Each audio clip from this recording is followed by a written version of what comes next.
দেখেন দেখেন এরা থাকার জন্য আমি একটি ঘর বানিয়ে দিয়েছি, একটা চা দিয়েছি এদেরকে টিফিক।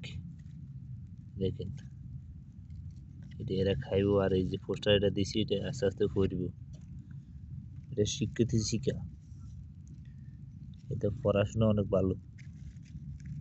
দেখেন সুন্দর একটা ঘর বানিয়ে দিছি ফটোর ভিতরে, এখানে খাইবো ঘুরবো ভক্তি করবে, দেখছেন খানা খাইতেছে কি শান্তি। আর ওখানে জঙ্গলের ভিতরে শুয়েছিল, দেখেন এখানে জঙ্গলের ভিতরে কিভাবে শুয়েছি। হ্যাঁ, এখন খানাও খাইতেছে।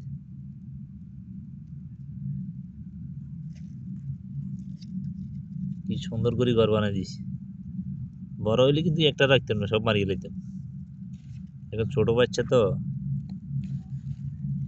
পরানপুরের ছোট বাচ্চা তো মারা যাবে না।